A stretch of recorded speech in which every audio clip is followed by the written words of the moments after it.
นี่ทุกคนหลังจากเพิ่นเอาอันนี้มาแล้วเนาะห้อยคือไม่ใส่ร้ายมันเค็มตัวเข้มไหนเคยกินหรือเปล่าน้องบ่เคยได้ลองเบิ่งลองเบิ่งเนาะโอ้ยพออันนั้นมันเป็นน้ำส้มสายสู้อันนี้ใส่ไล่ก็ได้แซ่บตัวนี้ใส่ร้ายยังแซ่บพอสำนักนี้ใส่ร้ายแห้งสมอันนี้ใส่ร้ายแห้งเค็มนี่แมนเป็นน้ำปลาน้องเพิ่นก็บ่เคยกินเนาะบ่ละเพราะว่าอยู่ป่าเนาะสบายดีอีกเทื่อนึงสบายดีบ่ละสบายดีเด้อโดยค่ากล้องอยู่พี่น้องกันโอ้ใส่พริกเนาะนั่นแหละใส่ขั้นตอนของพริกใส่ยังไงบัดบ่ฮู้เลยนี่มันมีนี่ใส่น้ำตาลใส่น้ำตาลน้ำแน่เนี่ยใส่น้ำตาลนั่นไงอันข้าวเปียกคอยถ้วยนึงก็เอ้ยเด้อเกลือบ่ใส่เค็มแล้วว่าเกลือเด้อพออย่าใส่ไปเลยซิมมังกรก็ได้มันพอเป็นใส่แม่นเพราะว่าน้องเพิ่นบ่เคยเอื้อยไปได้รสชาติยังไม่ได้เค็มเลยพอแหละพี่พอกินได้แล้วบ่น้ำตาลใส่ไปน้ำตาลมันใส่รสเค็มเลยทุกคนคือครั้งแรกเลยบ่เคยกินเลยเนาะป้าบ่เคยกินเธอเนาะว่าสัญญาเนาะเด้อป้าล้นก่อนใช่ไม่แต่เกียบนี่ได้เอาเราใส่บ่เป็นเนาะเอ้าใส่บ่เป็น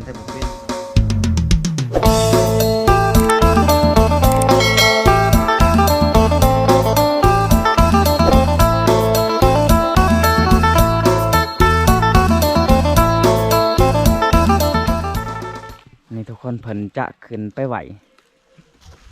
เสือพาที่เบาลาเอาไห้เนาะคือทางบ่าวสัญญาสิไปสื่อให้เพิ่นกับเพิ่นทุกคนสิพาจะไปจุดซุมเนาะโอ้ไว้ดีๆได้น้องตกลงมานี่อันงัวยำมืดเลยได้บ่ตกดอกยันงัวควายนี่กินเสื้อผ้าจ้ะฮะนี่ทุกคนเนาะผู้ที่นอนในต้นใหม่เนาะคือเพิ่นนี่พอใต้ปะทุกคนพอตายปะแม่กันนี่ปะเนาะแต่บ่ฮู้ว่าแม่เป็นตายไรดีแบบใดเนาะแต่ทั้งลูกเพิ่นนี่ว่าง่ายว่ายังคิดหาแม่อยู่เนาะทั้งน้องเพิ่นคิดว่าแม่ในท่านได้ตายได้ทุกคนเลยแต่ว่าเฮาก็บ่ฮู้ว่าแม่เพิ่นอยู่ไสเนาะคันแม่เพิ่นเห็นคลิปนี้เนาะคันว่ายังท่านได้ตายเนาะก็ให้ติดต่อหาลูกแน่เนาะทุกคนเพราะว่าทั้งลูกเพิ่นนี่ก็อยู่คนเดียวเนาะเพิ่นก็คิดอยู่ว่าแม่เฮ็ดไปได้จังหวะไปปะลูกเนาะถึงว่าสิสัวก็ลูกเองแม่นบ่แต่ว่าลูกนี่อันคันเห็นแม่นี่ยังหักแม่อยู่บ่โอ้หักอยู่แต่ว่าง่ายๆว่าบ่ฮู้ว่าแม่เป็นจังไดเนาะเอาทุกคนบัดนี้เฮาก็สิได้ไปจุดชมกับน้องเพิ่นเนาะไปน้องข้าวสารนี่สิไปพากไว้น้ำเอื่อยเพิ่นบ่หรือสิว่าได้ไปพากเอาไว้น้ำเอื่อยเพิ่นจะไปพากไว้น้ำชาวบ้านเนาะทุกคนเนาะเพราะว่าพูนเที่ยงชาวบ้านใกล้เลยทุกคนเพราะว่าทั้งน้องเพิ่นบ่มีอันนั้นได้ทุกคนบ่มีอันมอแหกแต่กระโปะว่าง่ายเนาะบ่มีอันมวยเอายืนดูบ่มีมวยทุกคนเลยไปโอเคเนาะทุกคนบอลาและทีมงานก็ยังอยู่กับน้องคนที่เก่าเนาะทุกคนเนาะแมนเมื่อนิกาที่ได้พาไปซื้อเสื้อผ้าเนาะทุกคนเนาะโดยบ่พรบ่สัญญาสบายดีเด้อสบายดีโดยสบายดีเด้อบ่พรเด้อสบายดีบ่พรสบายดีกันโดยพี่น้อง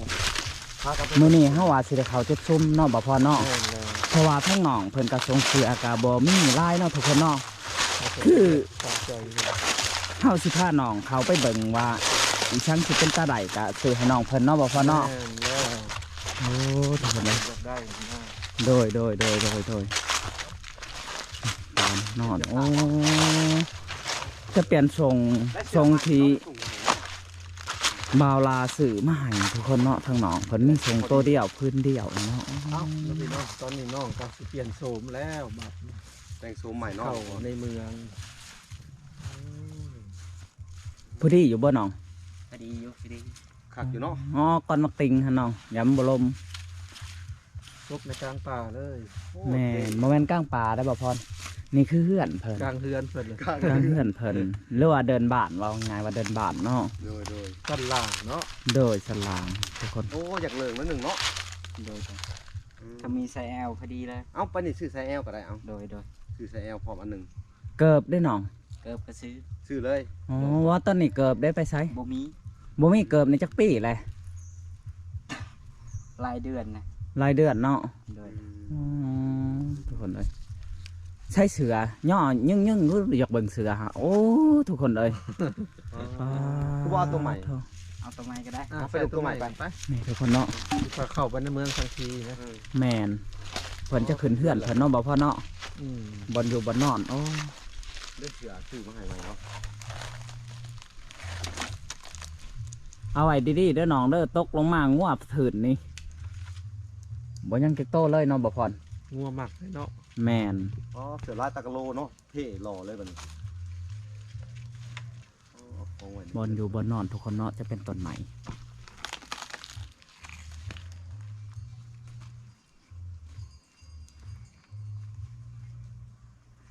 จักสิว่าไปแล้วเนาะบ่พรผู้ใดที่บ่ถึกจับบ่หูเนาะ เจ้าบูฮู้ แม่น อ๋อหล่อเลยบัดนี้เนาะ แม่ เชื่อไหม ทุกคนเลยคันได้เพิ่นได้อะนะฮะเพิ่นจะเอาอันเครือจ้านเนาะทุกคนเนาะย่างลงมาตามเครือจ้านจะนอนในเครือจ้าน แต่ว่าต้นที่จับไว้ในน้องบ่พรไปใต้ยันหักเนาะ พวกไม้ร้อน แมนอันนี้บริคิดดิช่างคิดยันไม่งอดนะ เวลาพ้นตกไหมมันจะออกได้บ่พรพันน้องพอไปนอนหันมันไปข่าวสภาอุ้ยบ่อยากว่า เสือใหม่เวลาซื้อให้งามมันนี้เนาะถุงกับใหม่เลยพี่น้องเอ้ามาสบายดีก่อน สบายดี โอ้ยสบายดีทางอ้าย เนาะสบาย ไป ดี นี่ เนาะโอเคเนาะอันเป็นไรหลอกกันเลยบอกแบบนี้ เนาะ แม่ รอแล้วก็เลย หลอกกันเลยเนาะ โดย นี่ก็คือเสือใหม่เบิดเนาะพี่น้องเวลาบริษัทเนาะแต่ก็มันอาจสิใหญ่แน่เนาะก็ถือว่าสำหรับนอกกันยังใช้ได้อยู่พี่น้องเลย ก็พอ เอา ดี โอเค ด้ เดิ วย นทางไปเบิ่งไปรถเลยไปไปกินรถสักที ไปบ่พรกันเดินทางไป พี่น้อง ข้าวสิเด็กเขาจุดชุมนะทุกคนอ๋อบอลสัญญาณทุกคนเลยไม่มีงานน้องเพิ่นบ่มีเกิดไฟนะทุกคนยางจนแปดเนาะโอ้บอลอยู่บอลเข้าเอาทุกคนตอนนี้เฮากาได้ออกจากเพื่อนหนองแล้วเนาะนี่เนาะไปกับหนองเพิ่นเขาจุดซุ่มพุ่นแหละทุกคนเนาะไปห้าเบิ่งเสื้อผ้าหนาแพร่แล้วก็เกิบเนาะหรือว่าสิ่งที่มันจำเป็นเนาะทุกคนซื้อให้น้องเพิ่นไปก่อนเนาะตอนนี้ผ้าน้องเพิ่นเขาจุดซุ่มกะว่าแมนทุกคนเนาะน้องเพิ่นก็บ่เคยเข้าเมืองเข้าหน้าหรอกคิดว่าทุกคนเนาะเพราะว่าอันเพิ่นจะอยู่แต่ในป่าในเราเนาะเพราะว่าบ่ได้เข้าบ้านเนาะนอกนั้นชาวบ้านว่าเพิ่นเป็นคนไปหาหลักเขาหลักนั้นเอาไปกินเนาะทุกคนทางน้องเพิ่นหิวเนาะแต่ว่าตอนนี้น้องเพิ่นก็สิได้เห็นเมืองก็ว่าแม่นเนาะทุกคนไปทุกคนนี่เนาะทุกคนทางนั้นก็จะเป็นบ่าวหลาเนาะทางนี้ก็บ่าวพรเนาะจะได้พาน้องเพิ่นไปซื้อเครื่องอยู่กาเมืองเนาะหรือว่าอยู่ที่จุดซุ่มทุกคนเฮาก็สิพาน้องเพิ่นกินข้าวกินน้ำเลยน้องเพิ่นก็โอ้ยดีใจทางน้องอาเบ้ยเพิ่นที่ได้เข้าจุดซุ่มเป็นครั้งแรกก็ว่าแม่นเนาะถนนหนทางที่เข้าไปหาจุดซุ่มก็ประมาณ8กิโลทุกคนเนาะคือน้องเพิ่นนี่จะอยู่แต่ในป่าเนาะทุกคนเนาะเพราะว่าอันพ่อแม่บ่มีจะบ่ได้อยู่ในบ้านเนาะเพราะว่าเพิ่นบ่มีข้าวน้ำทำปลากินอาศัยที่ไปหาหนุนหานี่กินเนาะทุกคนไปวันๆเนาะหาของข้าวป้อมกินจุกจอกจุกจีไปจังซั่นหรือว่าชาวบ้านก็เว้ามาว่าลักข้าวชาวบ้านไปกินเนาะทุกคนเพิ่นก็เลย เป็นคนบ่หานเนาะแต่เพิ่นบ่เคยหายคนดอกทุกคนเพิ่นมาสัญญาสืบถามกับเพิ่นก็ว่าบัดลักกะลักเวลามันคิวแห้งนะเพิ่นว่าบ่สัญญาเฮาบ่มีข้าวสิกินก็เลยว่าจะเป็นต้องหลักเพิ่นว่าหลักพอได้กินนะเพิ่นว่าหลักมื้อนี้ทุกคนกินอีมื้อนี้อยู่อื่นคันบ่หิวปานใดก็จะบ่ได้หลักของหมูเนาะเพราะว่าเพิ่นก็บ่อยากหลักนะจนกว่าก็ว่าได้สิขาดคักแล้วเนาะบัดนี้จังว่าหลักต่อนะทุกคนไปติดตามเอาทุกคนตอนนี้ก็ใกล้สิฮอดจุดซุ่มแล้วก็ว่าแม่นเนาะยังอีกบ่ใกล้ประมาณว่ายังอีกหลักหนึ่งทุกคนยังอีกหลักหนึ่งจะฮอดจุดซุ่มเนาะถนนหนทางก็พอไปพอมาเนาะทุกคนเนาะเอาทุกคนหลังจากเข้ามาแต่ เพื่อนน้องเนาะเลยมากินเพิ่อก่อนจังสิได้ซื้อเอาสบายดีน้อง สบายดี โอ้ไปได้ดีใจบ่ ดีใจดีใจ ที่ได้เขาจุดซุ่มนี่ได้ แม่น เคยเข่าอยู่บ่น้อง บ่เคย บ่เคย เข้าตั้งแต่ยังน้อย ตั้งแต่ยังหน่อย แม่ โอ้ตั้งแต่จักปีตอนยังหน่อยหันเขามาฮะ ตั้งแต่อายุ5 ปี โอ้อายุ5 ปี แม่น โดยทุกคนเนาะอันคืออันน้องว่าสิพาน้องมากินหลับฉีดทุกคนแต่มันบ่มีพาน้องมากินเพอเคยกินบ่เพอ บ่เคย บ่เคย แม่น สิจับไม่ถูกเป็นอยู่บ่น้อง บ่เป็น บ่เป็นกาวบวงสดเอาเลย บ เนาะ วงก็ได้ โอ้ บ้านนอก แม่นบ้านนอกของหน้าเฮาคือมื้อนี้เฮากะมาทุกคนเฮากะสิได้ซื้อสุดกีฬา แม่น เว้ากันกับน้องเพิ่นเลยสิซื้อสุดกีฬาสำหรับเบาสัญญาณเนาะทุกคนกะสิซื้อสุดหนึงให้น้อง แม่น เพราะว่าโอ้ยคือดีต้นทุกคนเลยพอได้ให้น้องอันในนงถ่ายไปเรื่อยๆหั้นนะ แม่น เพราะว่าสิซื้อแพบในท่งหนึ่งมีน้ำอาบอยู่บ่แถวนั้น มีแล่ตำไก่ ใกล้ แม่น อยู่ไส ไก่เติบแล้วประมาณกิโลหนึง กิโลหนึงอ๋อเจ้าอาบน้ำเด้อ โดย เพราะว่าเสื้อเก่าหันมันก็อยากเป็นซ่านแหละเนาะทุกคนมันอยากเป็นซ่านแหละก็อยากให้น้องเพิ่นไปสักหั้นนะเพราะว่าเสื้อคาคิงทรงคาคิงแต่ลายฝาลาปีทุกคนเอ้ยแต่พอใต้เนาะ4-5 ปีและเพิ่นก็ บ่มี ไปหาเซตอ้ายนะ บ่มีอันสุดใส่บ่มีสุดเปลี่ยนแม่นบ่ แม่น มื้อนี้ก็เลยได้โอกาสมาเอ้าทุกคนถ้าเบิ่งตอนกินเพอว่าน้องเพิ่นสิกินได้จังไดเนาะ แม่น โดยทุกคนหลังจากเพิ่นเอาอันนี้มาแล้วเนาะ ห้อยคือไม่ใส่ร้ายมันเค็มตัว เข้มไหนเคยกินอยู่บ่น้อง บ่เคยให้ได้ลองเบิ่ง ลองเบิ่งเนาะโอ้ยพออันนั้นมันเป็นน้ำส้มสายสู้ อันนี้ใส่ลายก็ได้ แซ่บตัวนี้ใส่ร้ายยังแซ่บ พ่อสำนั อั ก นนี้ เนี่ย ใส่ร้ายแห้งสมอันนี้ใส่ร้ายแห้งเค็มเด้ แมน เป็นน้ำปลา น้องเพิ่นก็บ่เคยกินเนาะบ่ละเพราะว่าอยู่ป่าเนาะ สบายดีเกินนึง สบายดีบ่ละ สบายดีเริ่ม โดย ค่ากล้องอยู่พี่น้องเลยโอ้ใส่พริกเนาะนั่นแหละใส่ขั้นตอนเราพริกใส่ยังแน่บัด บ่ฮู้เลย โอ้โหเลยนี่มันมีนี่ใส่ ใส่น้ำตาล ใส่น้ำตาลน้ำแน่นเนี่ย ใส่น้ำตาลนั่นไง เอาพี่น้องเลย อันข้าวเปียกคอยถ้วยหนึงก็เอ้ยเด้อ เกลือบ่ใส่เค็มแล้ววะ เพื่อเด้อ พอ อย่าไปใส่ไปเลย เขียนชื่อมึงก่อนชื่อกู ซิมมึงก่อน ก็ได้มันก่ออันนั้นเป็นใส่ แม่นเพราะว่าน้องเพิ่นบ่เคยเอ้ย นั่นแหละชื่อมึงก่อนว่ามันบอกมันอันนั้นบอก ไปได้รสชาติ ยังบ่ได้เค็มเลย พอ พอแล้วพี่ พอกินได้แล้วบ่ น้ำตาลใส่ไปน้ำตาลมันใส่รสเค็มเลย เอาทุกคน คือครั้งแรกเลยผม แม่น บ่เคย กิ กิ น น เคยกินเลยเนาะ แม่น ป้าบ่เคยกินเธอเนาะว่าฉันนะ เด้อ ป้าขล้นก่อนใส่ไม่แต่เกียบนี่ได้เอา แล้วใส่บ่เป็นเราใส่บ่ ใส่บ่ เป็น เป็นเนาะ มา เอ้า ใส่บ่เป็น ใส่บ่เป็นพี่น้องเลยบ่เอาเปิดเอามาสิเนาะขล้นแห้งหลายล้นเบาๆหน่อยตัวชิมมึงดูบัดนี่เป็นได้ได ครับบ่ แซ่บแล้ว แซ่บเลยเนาะ อ๋อแซ่บแล้วเอาเลยลงมือเลยเนาะ เอาทุกคนตอนนี้ก็ พี่น้อง ให้น้องกินเพอเนาะเพราะว่าบอกวิธีหรือว่าสูตรให้น้องปรุ้งเนาะ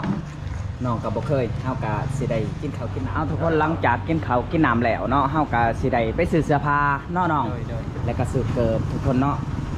กับบ่าวหลาเอาสบายดีบ่าวหละโอ้ทุกคนบัดนี้เฮาก็สิได้ไปแล้วทุกคนเอ้ยบ่าวพรเอาสบายดีบ่าวพรบัดนี้เฮาก็สิได้ไปซื้อเสื้อผ้าให้น้องเพิ่นเนาะ เพราะว่าพี่ซีมีแม่ทางไทยเพิ่นมา แมนและกาบาวสัญญาก็สิซื้อให้เพิ่นชุดหนึ่งเพราะว่าคิดดีต้นเพิ่นก็เลยสัญญากับน้องเพิ่นว่าสิเป็นคนดีแล้วเฮาสิซื้อเสื้อให้เพิ่นชุดหนึ่ง โอเค เพิ่นจ้าบ่ไปหลักไปเล่มแล้วบัดนี้เพิ่นว่าไปรับชมนํกันว่าอันเสื้อผ้าสิเป็นแบบใดเนาะทุกคน เกิบกับบ่ได้มีเด้อทุกคน มาเลือกเสื้อผ้าอยู่ชุดสุ่ม แมน สุ่มบุฟเฟ่เคยมา3 ปีที่แล้ว เคยมาจากเถื่อบ่พร เคยมา3 ปีที่แล้ว โอ้3 ปีที่แล้ว ตามหาคนอยู่บ้านลำเดีย อ๋อ บ้านกันนี่เนาะ ยัง สว บ่ นนี่นะว่า บ่ได้หอนตีนบ่น้อง ฮอนคือกันนั่นแหละ หอนเนาะ คนหนึ่งยังมีหมดเลยเนาะหัวเนาะ สิซื้อหวดนะบ่ ชื่อทุกอย่างเลย โอ้ นี่ได้แซวนี่ เขาเลย เขาเลย เช้าตัวไหนก่อน ครั้งแรกก็เอาแซว ขั้นแรกเอาใส่แอล แม่น ใส่แอลก่อน ผู้เจ้า ใช้อันเจ้าของเท่าไรเนี่ยเอื่อย เท่าไหร่ 50 เอื้อยจังน้อง จะเอื่อยจังหน่อแหละ50เนาะเพิ่นว่าเนาะ พูดเข้าไป ไปเขาไปเลือกเลย เนาะ ไปเหลือบ่ตัวได้งาม จะดีนะ สุดเท่าไรเอื่อยนี่ฮะสุด50เอาตัวนี้งามเอาลงดูตัวนี้อ๋อ เป็นสุด ดึงบ่เอากังลงเลยเป็นสุดบ่มีทรงพร้อมเอาเบาลาอันนี้จะเป็นของเบาสัญญาซื้อให้เพิ่น อ๋อของวัดสัญญาเนาะ แมน ได้บ่ เพราะว่าเบาสัญญาสิใจเองเลยอันนี้ฮะเพราะว่าสัญญากับน้องเพิ่นน้องสิเป็นคนดีแล้วเฮาก็เลยซื้อสุดให้เพราะว่า มี เสื้อผ้าบ่ได้มีอันนั้นบ่ทงย่างใส่บ่แล้วก็มาไหลรวมกันเลย เอาใส่ทงให้แน่เอาใจอยากได้ทรงได้เลือกเอาเบาลาบ่พรเพิ่นบอกให้เลือกเอาแล้ว อันนี้ก็เป็นในส่วนของอันทางอันแม่ตู้เจ้าเลือกเอาเด้อใส่แอลเนาะเวลาก็จะได้ซื้อส่งแล้วก็ใส่แอลให้น้องอันดับแรกจำนวนเงินอยู่$100พี่น้องเอ้ยมักเท่าไหร่เลือกเอาเด้อ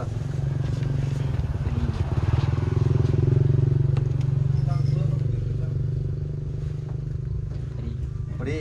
แม่น เอาส่งวันนั้นบอก มัน เดี๋ยวนั้นไป เขา ส่ง เฮียน ยีน ได้ ส่งยีนก็ได้ เอาส่งยินบ่เอาตัวนั้น หรือว่าส่งวอร์ม แมนเอาส่งแบบนั้นแหละมักอยู่บ่แบบนี้ มากป้อแบบนี้ บ่ยาวโพดวันนี้ เอาแล้ว ส่วนไรอันน่ะมันจะมีอัน เจ้าเก่าพอดีเจ้า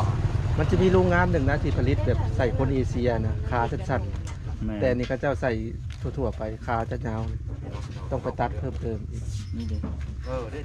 นี่เด้ ขาบานเนาะขา แอ ก ล ระ น้ บ อ อย ก บ่จังหาแอลน้อยไปบ่จังก็ลองเบิ่งได้ พอ บ่ ดีพอดี เอาแท็กข้อ น่าจะ พอดี อ่า อ๋อไล่ไปได้เลยฮะ2เส้นหา 2,500เนาะ เอา เอาเลย เอาเลย รุ่นยังเมืองเบามาจากเวียดนามบ่บางทีกับไทยเนาะโอเคอ่ะ แล้วเอาตัวได้อีกบัดนี่เดี๋ยวอะไรตัวได้อีก เสื้อได้ล่ะ เอา เสื้ เสื้ อ อ เด้ เสื้อหนึ่งพอเอาเสื้อตัวนี้ พอแล้วบ่ พวกส่งกระสัน เบาละ ส่งเสื้อ เสื้อนี่เฮาอยากให้น้องเอาอีกเสื้อตัวหนึ่งนี่บ่พรเฮาอยากให้เอา สาม เสื้อ สี่สุดนะ เอาแล้วเอาซัดสิ ให้เพิ่นเอาเสื้อหน้าแหน่เพราะว่าย่ำล้มหั่นเด้ พวก ยำล่มยำพ่นเด้ แม่นแขนยาวเลือกเอาเลยเด้อจะได้แบบได้แขนยาว เป็นกับลงกระล้มแบบนี้เบิ่งดูนี่นี่น้องมักอยู่บ่แบบนี้ เวลาหนาวกลางค่ำกลางคืน หลายคนบ่ แม่น เป็นยังบ่เป็นแบบมันล่มเองพี่น้องเอ้ย นี่เด็กกันลมมักเสื้อตัวนี้ เสื้อตัวนี้เนาะ มักตัวนี้ก็เอา มักตัวนี้ก็เอา ปลดลงมาดู เอาให้เจ้าของห้างเป็นปุ๊ดให้เอาจะยืนอยู่หั่นล่ะ มันจะดีใจเนาะ ดีใจเนาะยิ้มเปิดเลยว่า เพราะว่าบ่เคยได้กับว่าแม่นเนาะบ่ เป็น พอ เดียว เนาะ เป็นเดียวกับของลูกจุ้ยที่เขาซื้อให้เด้เราอุ่นๆเลย อุ่นบ่ มันเป็นขนในเลย ย่ำห้อนช่วงนี้ อันให้น้องเบิ่งก่อนว่าผู้ที่บ่โตน้องหาให้เพิ่นแท็กดู ว่าใหญ่คุณบ่ ย้ำห้อนมัน แท็กบ่ซื้อ ให้เพิ่นใส่เสื้อขาสั้นเนาะ โอ้ผู้ดีผู้ที่เท่าไหร่นี่ 250,000 โอเคเอา หาแสนละ2ตัวเนาะ แม่น สูงกับเกงยีนกับอันนี้ก็500,000แล้ว แม่น ทุกคนเอาเงินจำนวนอยู่2 ล้าน1แสนเนาะ แม่น แม่นสิเอาตัวได้อีกบัดนี่ โอ้ยมาเลยจ้ะ เอา4-5สุดขึ้นไปแล้วน้องไอ้พอได้ใส่ พอได้ใส่ พวกเข็ดชุ่ม พอ เข็ด แล้ว สั่น จังหวะ อัน บัดนี้ เกิบ ว่า1เกิบแล้วก็บวดมวยเขาต้องมีครบเบิดเลย แม่น ใส่แผบสบู่นะพี่น้อง โอ้แม่น ครบเบิด เบา ทุ ละ กอย่างเลย แม่น แล้วก็อีหยัง เบาละ เนาะ เบาสัญญาอยากแนะนำแน่หน่อยหนึ่งเนาะ เอา คือหัวโคม อ้าวโอเค ขาดบ่ได้ก็คือหัวโคม แม่นมันมืดมันค่ำเนาะ มันเหมือนมัน เอา คำ โอเคได้เบิดก็พอดีงบ มีหัวโคมอยู่บ่ บ่พรก็มีเนาะบ่พร แม่น โอ้บ่มีนะจะเป็นหันจีบเนาะ ทั้งเวลาเอาบ่เป็นหยัง แล้วงบต่อไปถ้าเวลาเบิดก็จะให้บ่พรต่อเลยเด้อ แม่น เอาโอเค เกิบนี่นะ เนาะ นี่เดี๋ยว พี่เกิบมาเลือกได้ ไปเลือกบุญเติบ โอ้พี่เกิบอยู่ไหนพี่ อันนี้ห้านใหญ่เนาะมันต่อไปเลยเนาะดู จะหมักได้เนาะเลือกเบิ่งดู โอ้เกิดอันนี้จะเป็นคุณเหรียญหรือคุณล่ามโอ้คือว่าเป็นคุณเหรียญเนาะ แสดงว่าแถวนี้ มีแต่คนล่าม ทางจะสอด ทอดเบียดหมดอ่ะ อ๋อคนลาวนะ บ่อย่างนั้นก็ ลาวแท้เนาะ เกิดไปแล้วจะหมักจะบอกแล้วเดู มากบ่ได้มากบ่แบบนี้ตีนเจ้าคือได้ นี่ หรือว่าจะเอาไอ้แตะบ่ นี่ตัวนี้อ่ะมันจากมันได้ตัวนี้ไปขอกไปป่า เจ้าหมักแนววัยรุ่นบ่ แม่ หมักแนววัยรุ่น เอาในวัยรุ่นอะไร ตัวแบบได้แนววัยรุ่นให้ลาวมีบ่ เห็นเขาใส่ขีดนะ เด็กพวกอาดิดาส อาดิดาสเบิ่งดูไม่ใช่อาดิดาสแนวโฟมเด้นี่เดี๋ยวลายแนววัยรุ่น อันนี้จะหมักบ่แบบนี้ หมักบ่แหละ แบบเดียวกับตัวนี้นะ แมน เดี๋ยวเดียวกันนะเอาทีเจ้าหมักหั่นได้ถ้าว่าหั่นบ่ถึกใจก็ไปหั่นใหม่ก็ได้เอาเจ้าหมักแบบใดเอาเลือกเบิ่ง แมน เลือกให้มันถึกใจ แต่ว่าเกิบตัวนี้มันจากมันได้เกิบตัวนี้ มาดาวเอาบ่ ยาง มาดาว ตำปลาตำโขก โอ้ โอ้ ตัวนี้เนาะ ตัวนี้เนาะเบิ่งใส่เบิ่งดูมันพอดีอยู่บ่ เพิ่นหมักใส่แบบนี้นะพี่น้อง ก็ดีเลย พอดีเนาะ เลย แม่ ใส่เลย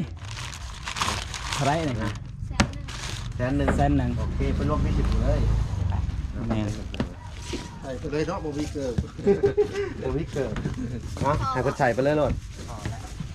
พอแล้วเนาะอาจจะมีบ่ในส่วนของหวดมวยอย่างเอามาลงกันนี่ก็ได้เด้อ อันนี้ไปเอาหางเอื่อยในนี้ ขายเสื้อผ้า อันนี้ได้สันหวดไผ่ไหน เด้กระติกนึงกระติกน้ำ ขวดฮามี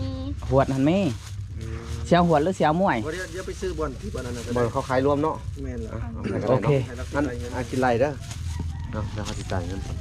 น้องเอ้ย ส่งค่าสั่ง 700,000 เบาๆ ไหลดู 700,000 700,000 600,000หาเนาะ ส่งค่าสัตว์เป็นกิโล เพราะว่า50หันเป็นของข่อยเด้ เอา50เป็นของข่อย อันนี้จ่ายจะได้ แมนอันนี้คือสุดกีฬาเด้ตัว50หันของข่อยเด้ โดย นะคะโทษไหนต้องหาชิ้นเนาะ โอเค แล้วเจ้ากระไลไม้บัดนี้เหลือเท่าไหรคือสุดตัวนั้นหันบริยุงเกียวและสุดหนึ่ง อันนี้จะซื้อหาต่างหาก โดยเนาะให้ในขาพนลายไม้เนาะทุกคนเพราะว่าสุดหนึ่งบาวสัญญาสื่อให้น้อง เพิ่น 600,000หาเนาะโอ้ยัง600,000หาบัดนี้ 6,500,000เอาอีกว่า เอาอีกว่า ส่งค่สั่นได้บ็อกซงบ็อกเซอร์นะ บ็อกเซอร์เอาบ่ เอาได้เพราะว่าต้องเปลี่ยนใส่ขายาตลอดกะเวลาใส่น้อย แม่น นะ แม่น ต้องเอา เพื่อข้างนอกเดี๋ยวผมเสิร์ฟ ข้างนอกเอาแบบนี้แหละ หนังไว้เล่นปะ เออ เอาเสือดอนไปบ่ นะ เสือดอน เสื้อดอด แม่นเลย ตัวได้เอา เป็นไปได้เสือดอน ต้องเปลี่ยนต้องรัก โอ้อันนี้เสือดอน แม่นเลย เสื้อไว้รุ่นยุค90นั่นแหละว่า วัยรุ่นยุค90แม่นแหละ เสือดอนเนาะบ่พรก็เอาบ่เสือดอนเจ้า ก็บ่ค่อยปานใด บ่ค่อยปานใดเนาะเท่าไหรนี่ฮะ 100,000 โอเคเอาใส่หันใส่ทุกอย่างกะ เอาสิใส่เลยเอา ใส่เลยบ่ ใส่ นี่ฮะ เลยเลย โอเคเอาใส่เลย แสดงว่ามักแห้งได้ไหนเนาะ แห้ง มักแห้งความพันอยากได้เสือดอน แม่น แต่ก็บ่มีเงินซื้อเนาะ แม่น โดยเอาใส่เลย จัดไป มันจะพอดีอยู่บ่ จัดไปบ่ให้เสีย อันมือบุญบังไฟเมื่อวานเนาะบ่ยา โดย ที่พวกอันวัยรุ่นยุค90ใช่ แม่น แม่นบ่ แม่น โอ้ได้เสือดอนแล้วทุกคนบัดนี้เนาะทั้งน้องเพิ่นความฟันอยากได้เสือดอนก็ได้เกิบแน่ทุกคนบัดนี้ก็จังติ้นบ่พงนะเนาะได้เกิบแน่ทุกคนแล้วก็ได้เสือเนาะอันคือเฮาซื้อสำนีก่อนเนาะบ่พรเพราะว่าเราบ่มีที่อยู่เนาะ เราสิไปปะไว้ต้นใหม่เฮียลงมางัวยำหมด พวกกินเสืออีก แม่น แแล้วเว้าเป็นยา นั่นเลย นี่นะทุกคนเนาะ นั่นแหละ จำนวนเงิน$100บ่ล่ะก็ได้เปลี่ยนมาเป็นเงินอันกีบแล้วเนาะก็ถืออยู่เรทมันลง 2 ล้าน1แสน กับ33,000 เงินนี่เขาก็จะได้จ่ายเท่าไรนะแม่ค่ะ ลายไม้ดูไหมค่ะ เพราะว่าเอาเพิ่มอีก2โต๊ะ อะไรมาให้ผมดูเขาจะได้จ่ายแม่ค่ะแม่ค่ะคนสวย 815,000เอา810,000ก็ได้ อ๋อ815,000 810,000ลดให้เนาะอันนี้ล้านหนึ่งแล้วเอาล้านหนึ่งเอามา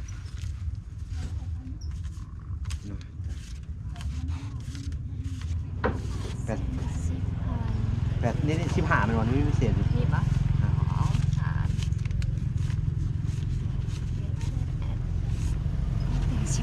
โอเคครบเอา200,000หัน โอเค สงคืน เอาน้องถือ อ่ะ คือสุดเจ้า ขอบใจเด้อ โอ้อันไหมค่ะ อันท่ามในอันมีอันทงย่างแดงอยู่บ่ ใหญ่ ทงใหญ่เพราะว่าน้องเพิ่นบ่มีที่อยู่เด้ มันเพราะว่ามันหน้าบ่พร แม่น มันหน้าแหละก็เลยอยากให้น้องเพิ่นห้อยไว้ตั้มบอลเพิ่นอยู่หั่นแหละเนอกบ่ล่ะ แม่นเฮาสิซื้อคุซื้อแข้งให้เพิ่นน้ำใดน้อง แม่น ในจำนวนเงินทั้งหมดน่าจะเป็น4ล้านเนาะก็ของน้ำทั้งบ่อพรเนี่ย2ล้าน ขอบใจแม่ค่ะเอ้าใส่นี่ อ๋อได้แต่ของใหม่เนาะ แม่น เป็นอะไรดีใจบ่ ดีใจ เคยได้บ่แบบนี้ บ่เคย บ่เคยเลยเนาะไป โอเค เอา เนาะก็สิได้เดินทางไป โอ้ยทุกคนเลยออกมาแล้วกันแดดเลยบัดนี้เนาะ งานขายมวยขายมวยหนึ่ง นี่ไปนี่ได้มันจะเลี้ยว อ่า ไปยัง ไ